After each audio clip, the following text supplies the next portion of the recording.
Magandang araw po. Sana po ay nasa mabuti kayong kalagayan. Ako po ulit si Obet. At meron na naman po tayong kwentong ibabahagi sa inyo. Ito po ay naganap sa totoong buhay. Ang kwentong ito ay nangyari sa lalawigan ng Quezon. Ito po ang kwento. Taong 1956, ako po si Roldan at isa akong guro. Dahil sa aking propesyon, ikinailangan kong maging huwaran o mabuting halimbawa sa lahat ng mga aking estudyante. Ang pagiging guro ay hindi lang isang napakadaling bagay. Marami kang pagdadaanan at marami kang mararanasang hindi ko na alam kung kaya ko bang panatilihing kalmado o ipakita ang tunay kong barumbadang ugali. Ang kwentong ito ay tungkol sa estudyante kong si Ben. 17 taong gulang. Mabait ang binatilyo. Tahimik, pero madaling utusan. Yun nga lamang, madaling mapikon at madalis makapanakit, lalo na kapag hindi na niya matiis ang mga pambibiro sa kanya ng mga kaklase. Naging dahilan ito para palagi kong kausapin ang binatilyo at sabihin sa kanya na hindi porket naaasar siya, pwede na siyang manakit. Minsan kasi kailangan natin ng mahabang pasensya dahil ito ang bubuo sa ating pagkatao. Napag-alaman ko ding mag-isa na lamang sa buhay si Ben. Wala na pala siyang mga magulang. Gayunpaman, hindi ito naging hadlang para siya ay hindi mag-aral. Nagsikap ang binatilyo para makapasok sa eskwela araw-araw. Ang alam ko ay nakatira siya sa gilid ng tulay, malapit sa highway. Dahil minsan ang naituro ng isa niyang kaklase ang barong-barong na kanyang tinitirhan. At masasabi kong talagang kailangan niya ng tulong. Isang araw, nagulat ako nang malamang hindi pumasok si Ben.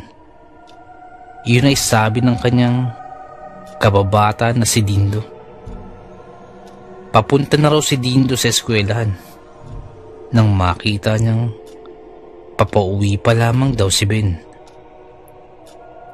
Meron daw itong pasan-pasan na malaking itim na bag na sa tansya niya isinlaki ng tao at mukhang mabigat. Binati niya si Ben, pero hindi raw siya nito pinansin. Kaya naman sa halip na sundan ito ay hinayaan na lamang niya at nagpatuloy na lang siya sa paaralan. Doon na nagsimula ang bulong-bulungan ng aking mga estudyante tungkol kay Ben. Nalabis kong ipinagtaka. Sabi ng ilan, aswang daw ang mga magulang ni Ben.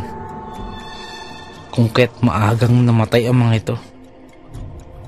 May biniktima kasing isang mayamang tao sa kabilang bayan ang mag-asawa. Kung kaya't agad silang nagantihan at tinugis ng mga tauhan nito. Hinuli raw ang mag-asawa at itinali sa gitna ng plaza sa kasinunog ng buhay. Ang kawawang si Ben inasaksiyan ng masakit na pangyayaring yan. Sa kabinaliwala ng mga taong bayan matapos matupok ang mga magulang nito.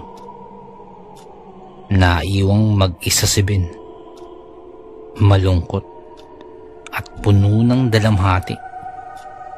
Sa halip na husgahan, inaawa ako sa kanya. Tila nakaramdam ako ng kurot sa aking puso dahil sa sinapit ng kanyang pamilya. Anong karapatan ng mga masasamang taong yun na bawian ng magulang ang batang si Ben? Mga tanong ko sa aking isipan.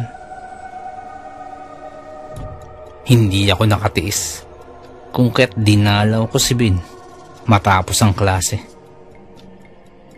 Kahit alam ko ng usap-usapan ng mga estudyante, nagpatuloy pa din ako at tumungo kung saan nakatira si Ben.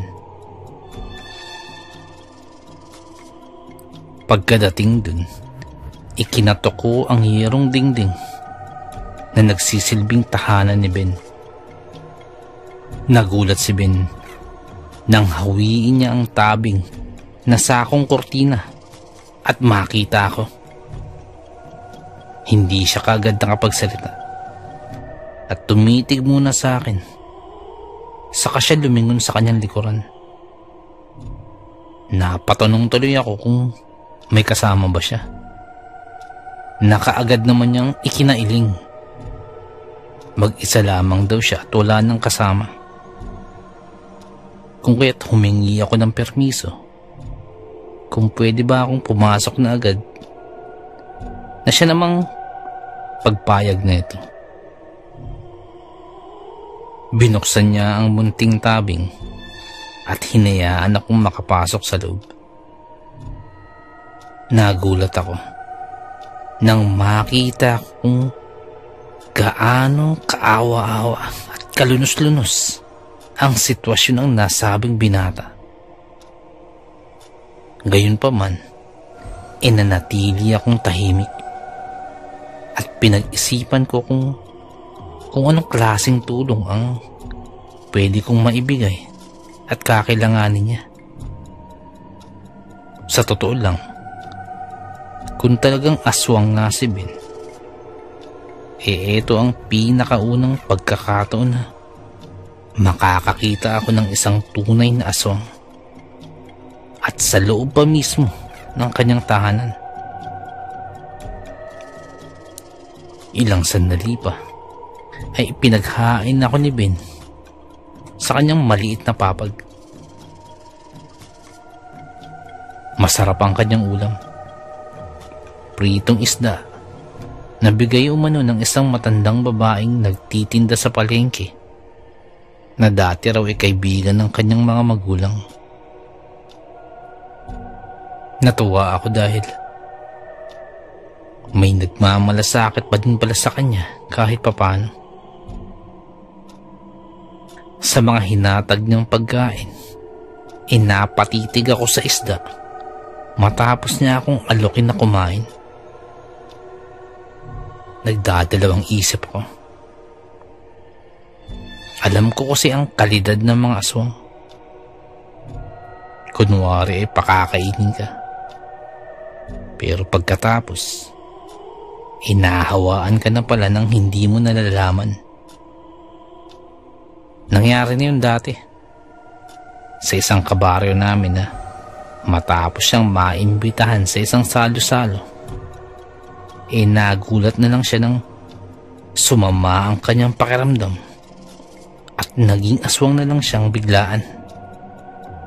Habang tinitingnan ko ang isda, natawa naman si Ben dahil nanatili akong nakatitig lamang sa pagkain. Sabi niya, wala raw akong dapat ipag-alala dahil ang aswang ay may paninindigan at hindi traidor. Isa pa, nagiging aswang lang naman ang isang tao kapag ninakaw niya at sapilitang kinain ang mga pagkaing ipinagbabawal ng mga aswang na kainin. Pero kung kusang loob naman itong ibinigay, ay wala namang mangyayari sa isang taong pinagbigyan ng pagkain yun. Napaisip ako.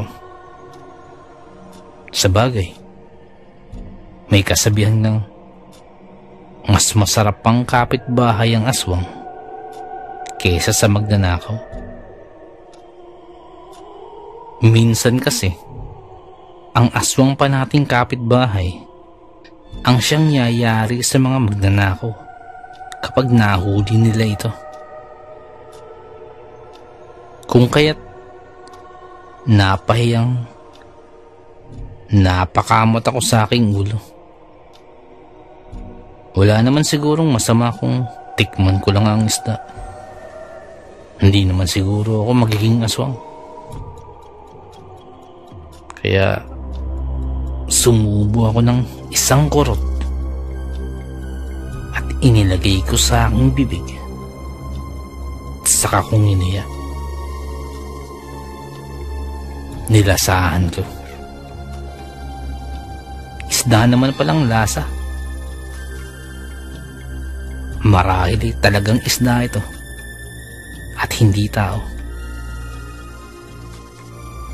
Hindi naman literal na nakakatakot si Ben, kagaya ng ibang mga aswang na may magugulong buhok, makahabang pangilat ko, mapupulang mga mata at maitim na balat. Itsurang binatilyo lang naman siya. Palangiti pa nga kahit na may kakaibang emosyon akong nakikita sa kanyang mga mata na natitiyak kong kalungkutan. Kalungkutan dahil sa kanyang pag-iisa. Nakonsensya ako ng pagdudahan ko siya ng masama. Kaya naman para makabawi, ipinaunlakan ko ang alok niyang kumain. Kumain ako ng kumain. Busog na busog ako pagkatapos. Nagpahangin kami sa labas habang nagpapaumanhing. Ipinaliwanag niya sa akin kung bakit siya lumiban sa klase. Nagtatrabaho din daw siya para may ipantustos sa kanyang pag-aaral. Maya-maya, itinanong niya ako kung hindi raw ba ako natatakot sa kanya. Pagkadinig nun, natigilan ako. Oo nga, no. Alam kong aswang siya at kumakain ng mga laman loob ng tao. Pero nakakatuwang isipin na hindi ako natatakot sa kanya. Bakit kaya? Bakit hindi ako nakakaramdam ng takot sa tuwing lalapitan niya ako? Sabi ni Ben, siya daw ay isang pambihirang aswang. Nagmula siya sa isang uri ng lahi na kapag hindi nakakakain ng tao, namamatay. At ayon kay Ben, talagang hindi siya kumakain ng tao. Paliwanag niya, kahit pa nung bata pa lamang siya at inaalok ng kanyang mga magulang na kumain ng mga laman loob ng tao, ay hindi niya magawa. Nandidiri raw kasi siya. Kaya naman nagkasya na lamang siya sa pagkain ng mga naliligaw na baboy o manok sa kanyang tahanan. Akala ng mga tao sa kanilang lugar, talagang kagaya siya ng normal na aswang, na literal na tao talaga ang kinakain. Pero ang mga ito, nabulag lang sa maling paniniwala. Kung ano-ano na nga ang pinaparatang sa kanya na hindi na lamang niya pinapansin. Para raw kasi sa kanya, wala naman siyang mapapala kung papatulan niya ang mga taong walang ibang ginawa kundi ang mamuna sa gawain ng iba. Naawa tuloy ako kay Ben. Naisip ko nung paano kaya siya kapag Pasko? o bagong taon,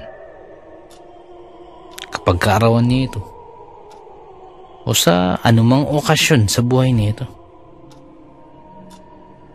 Habang iniisip yun ay tila pinupunit ang puso ko habang inaalala ang mga panahong sinisintensya ng taong bayan ang mga magulang ni Ben. Ano kayang nararamdaman nito? Tanong na naisip ko na bago ko pa man siya maaya na sumama na lang sa aking tahanan, ay biglang humarap ang binatilyo. Sir, marami daw naiinggit sa'yo. Maliban sa may kaya kayo. Yung pamilya nyo may kaya. May maganda kang trabaho at mapagmahal na mga magulang. Kaya sana mag-iingat ka palagi, sir. Hindi sa lahat ng pagkakataon inaririyan ako para iligtas ka sa kapahamakan, sabi pa ni Bing. Pagkadinig ko nun ay natigilan ako at napaisip. Maraming beses nga ako muntikan ng mapahamak. Lalo na kung aalalahanin ko lang. May pagkakataong muntikang masagasaan. Yung isa pa yung inabangan ako ng mga tambay sa kanto at pinagtangkang nakawan. Pero lahat ng yun ay hindi nangyari dahil sa kakatuwang huni na naririnig ng mga taong nagbabalak mambiktima sa akin.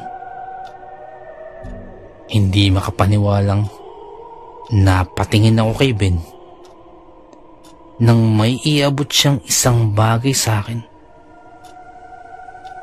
Muntikan pa akong matawa nang makita ko ito ng malinaw.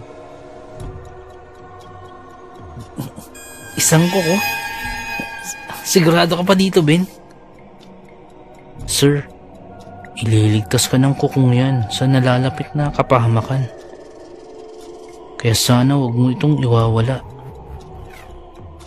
Mahalaga ang kukong yan dahil taglay nito ang buong pagkataong aswang ko, sabi pa ni Ben.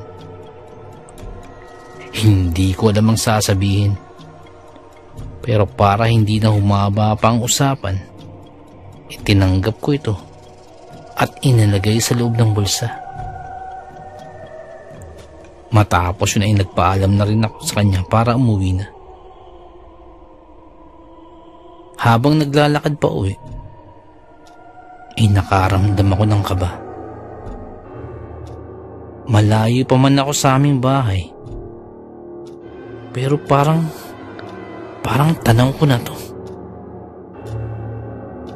At nagulat ako nang magkaroon ako ng parang matang tila kagaya ng sa agila.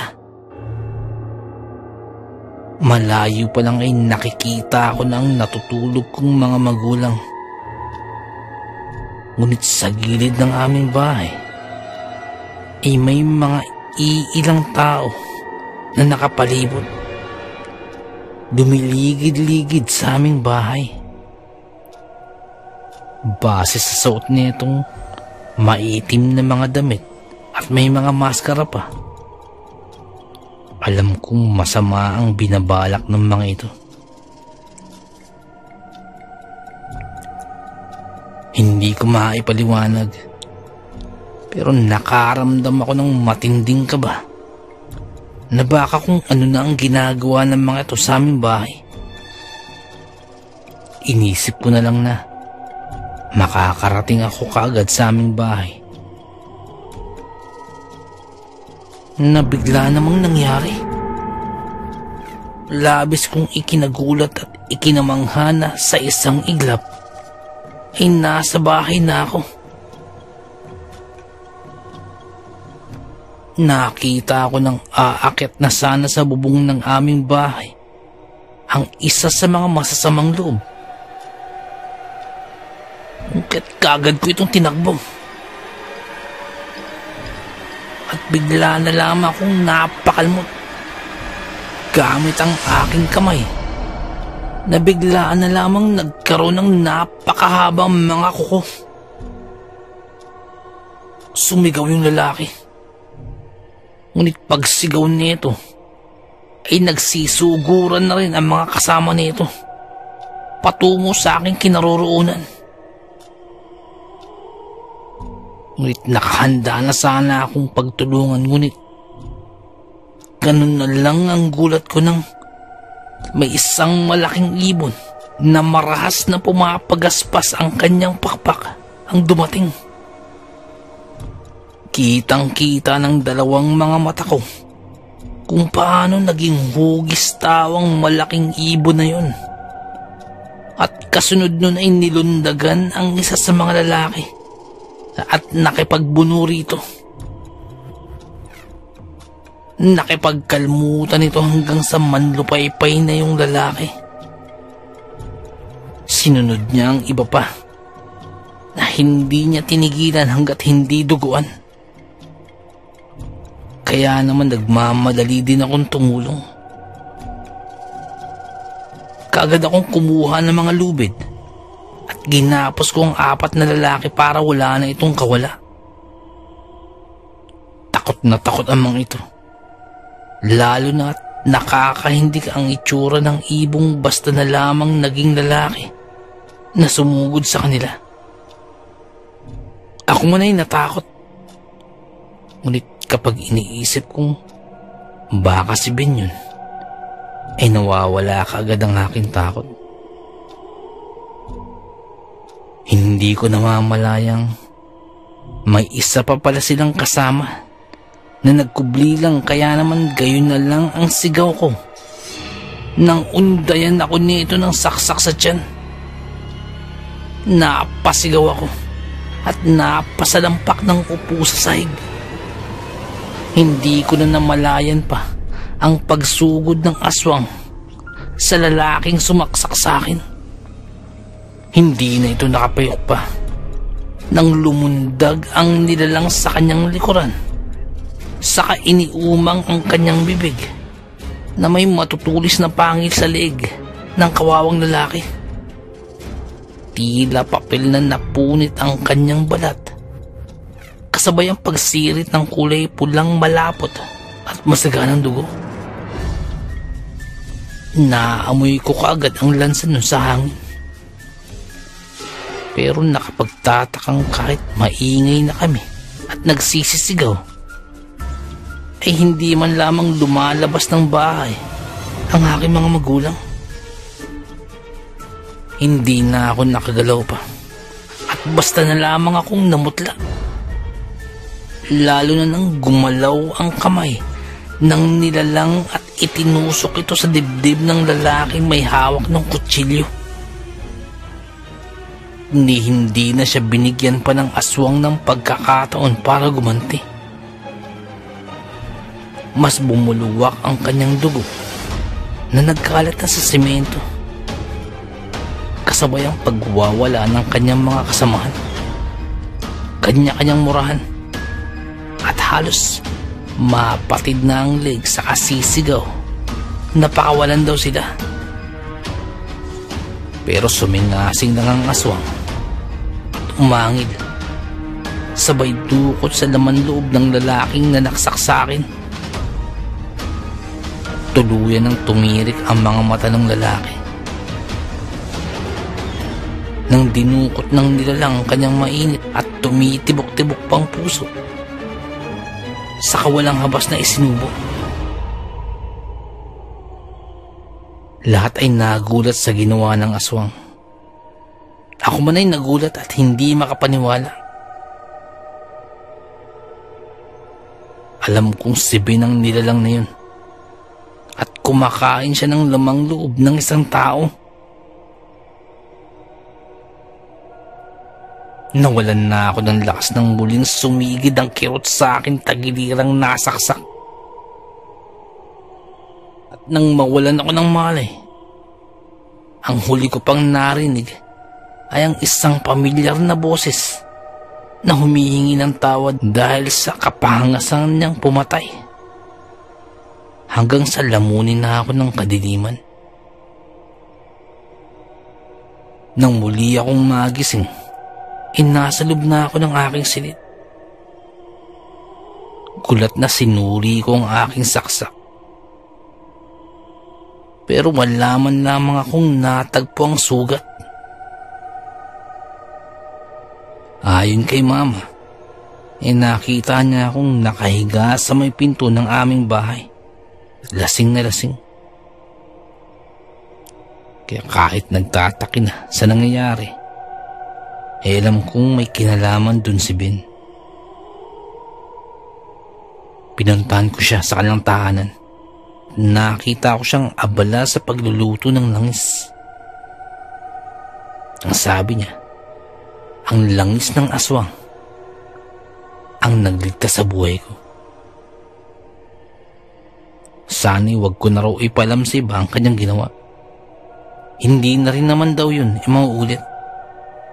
Nagawa niya lang daw yun dahil nakita niyang sinaksak na ako ng lalaki may masamang balak sa aking pamilya. Nagpasalamat ako sa kanya dahil utang ko sa kanya ang buhay ko. Nang muling nanumbalik ang aking lakas, ay muli akong pumasok sa paaralang pinapasukan ko. Hindi na pumasok pa si Ben.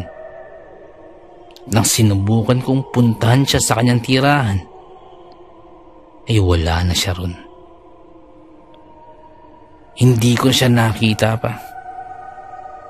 Pero may alaala siyang naiwan sa akin na magpahanggang ngayon ay nagbibigay sa akin ng kakaibang bagay na hindi ko lubos maintindihan kung paano ko nagawa. Napakaiwaga ng ating mundong ginagalawan. Napakaraming bagay ang mahirap ipaliwanag, pero nagaganap. Hanggang dito na lamang po. Salamat po sa pakikinig. Magandang araw po.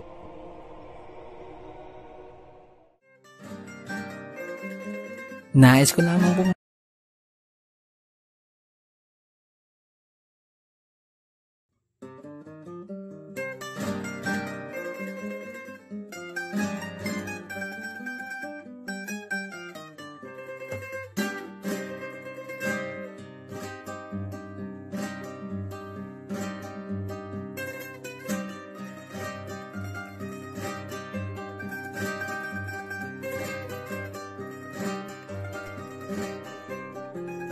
Nais ko lamang pong magpasalamat sa lahat po ng sumusuporta sa ating channel, sa lahat po ng ating mga subscribers, sa lahat po ng ating mga listeners, mga silent listeners po, mga OFW listeners mula po sa iba't ibang panig ng mundo. Maraming salamat po sa pagsuporta po sa ating channel.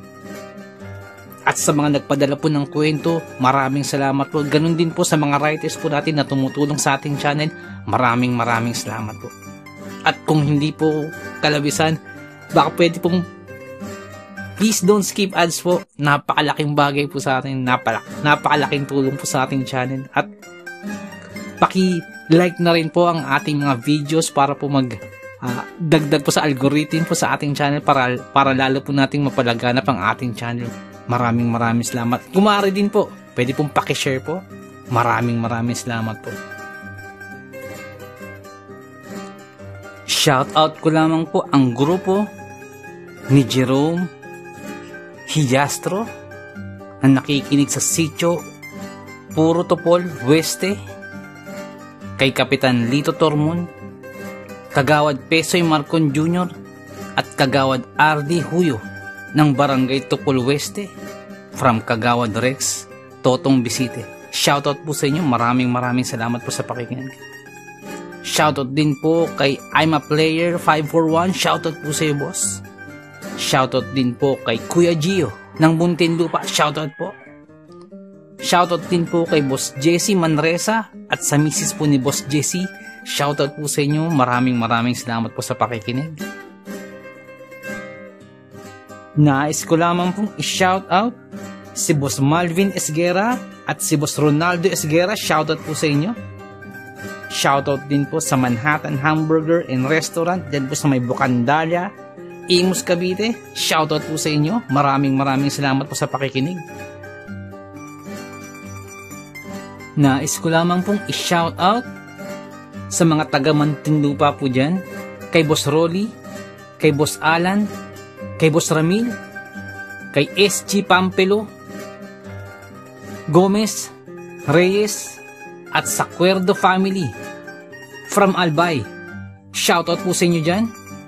Maraming salamat po. Happy listening to Villanes family, especially kay Lisa, Eric, Vani, Eddie, at kay Tandang Elena Villanes ng Bacolod from Boss Evans. Shoutout din po kay Boss Malvin Esguera, boss. Shoutout po. Shoutout din po kay Boss Beshin 6045. Shoutout po sa inyo. Maraming salamat po sa pakikinig. Nais ko lamang pong i-shoutout si Ma'am Dalisay Concepcion. Shoutout po sa inyo, ma'am. Nais ko lamang pong i-shoutout si Boss Jimmy Kua.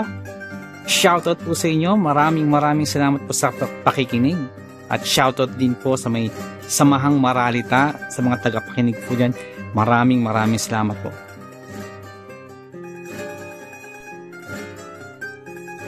Nais ko lamang pong i-shoutout si Ma'am Elena Ravina Villanes. Happy 90th birthday po. More birthdays to come, more blessings and good health. Shoutout po sa inyo, Ma'am Elena.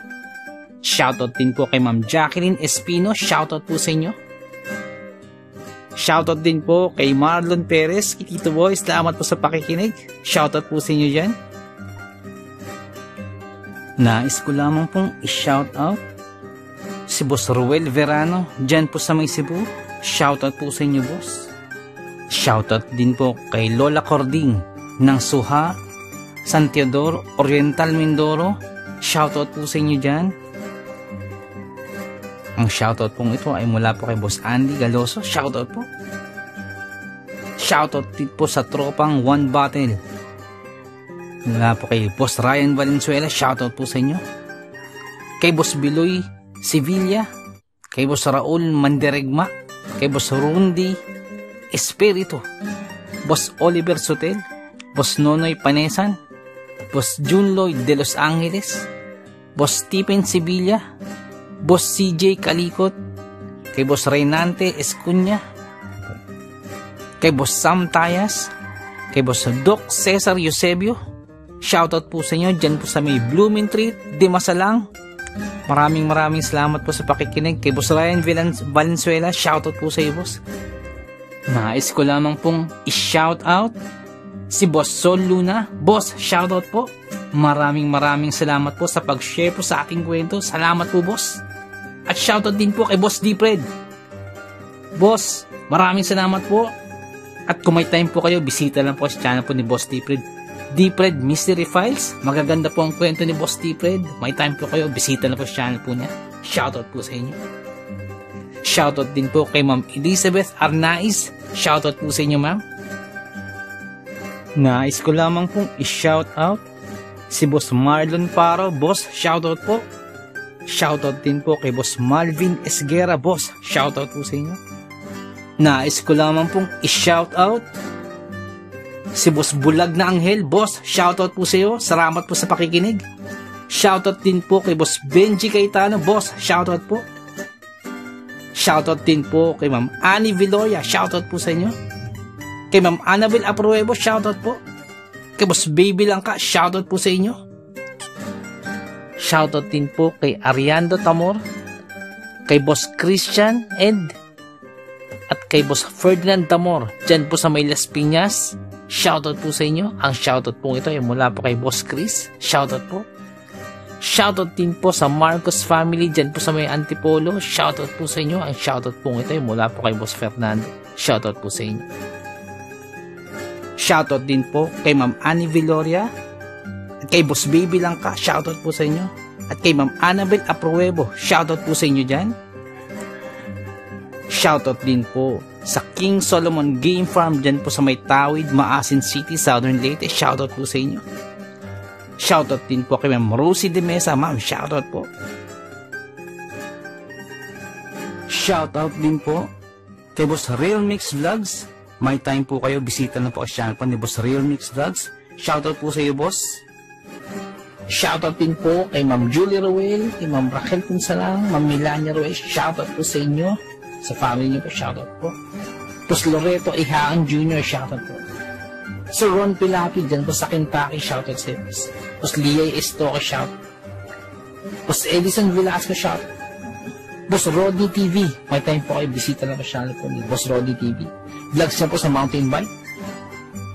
Shoutout din po kay Boss Red Rosal. Nag-livestream po si Boss Red every Wednesdays, Fridays, and Sundays. May time po kayo, bisita na po sa channel niya. Boss Lady B, 73 dyan po sa Texas, shoutout po. Boss Ed Uy, shoutout po. Boss Dimples Yumi, boss, shoutout sa iyo, boss. Ma'am Liza Arceca, shoutout po. Ma'am Ivy Standian, shoutout po. Boss Rochelle Abillar, may time po kayo, bisita na po sa channel po. Rochelle Abillar po. Ma'am Melanie Passion, shoutout. Ma'am Milagrosa Lok, shoutout. Boss Nonoyski, shoutout sa iyo, boss. At yung BFF pala ni Ma'am Jane, si Boss Hershey, shoutout sa iyo. Boss Miles, shoutout po. Boss Lord Olaivar, shoutout po. Boss Rexy Ann, shoutout po. Boss Jesse Joshua Castillo, shoutout po. Ma'am Maya Flores, shoutout po. Boss Queenie, shoutout po. Boss Alberto Liano, shoutout po. Ma'am Michelle Cedron, shoutout po. Ma'am Susan De Los Santos, shoutout po. Boss Ron Ron, and Ma'am Lenny Fish, shoutout po sa inyo. Sir Reynaldo Silong, shoutout po. Ma'am Charlene Gumansing, shoutout po. Boss Psychic Scorpio, shoutout po. Ma'am Marianita FL, shoutout po.